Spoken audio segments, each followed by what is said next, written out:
বিবি পায়রা পায়রা, বিবি পায়রা পায়রা, বিবি পায়রা পায়রা, বিবি ও মামা, দেখো না আমার চুলটা হিরোর মতো লাগছে না?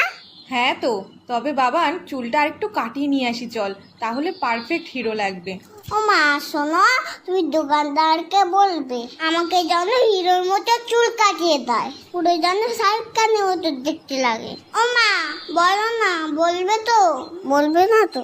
উফ, চুপ কেন করে রয়েছো, কথা কেন বলছো না? হ্যাঁ হ্যাঁ রে বাবা, দোকানদারকে বলবো তোকে শাহরুখ খানের মতনই চুল কাটিয়ে দেবে। ওকে। কি বৌদি, কেমন আছেন? খবর সব ভালো তো? হ্যাঁ দাদা ভালো। আরে বাবান, কেমন আছো? হ্যাঁ ভালো আছি, তবে আমার কিন্তু হিরোর মতো চুল কেটে দিতে হবে। তুমি পারবে তো? আগে বলো, নয়তো তোমার কাছে কাটবো না। সব রকম কাটতে পারি আমি, তুমি এখানে এসে বসো। আমাকে একটু উঁচু করে দাও, আমি তো মুখটাই দেখতে পাচ্ছি না। হ্যাঁ তাই তো, তুমি নামো, আমি উঁচু করে দিচ্ছি। দেখো আবার যেন সব চুল কেটে দিও না।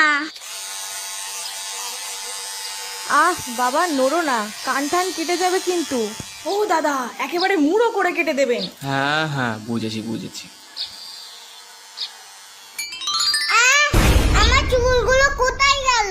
ও বাবান, তুমি কাঁদছো কেন? তোমাকে তো রজনীকান্তের মতো লাগছে দেখতে। ওটা রশ্মি যায়নি না, আমার চুল আবার লাগিয়ে দাও, না হলে এখান থেকে আমি যাবো না। বাবান ওরকম করে না, নেমে এসো বলছি। আমার দেখো আমাকে টাক করে দিচ্ছে, তুমি আঙ্কেলকে বকো, বকবে না।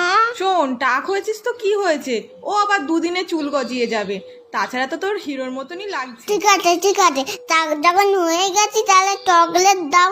এই তো বাবান, ভালো ছেলে, বাহ বাহ।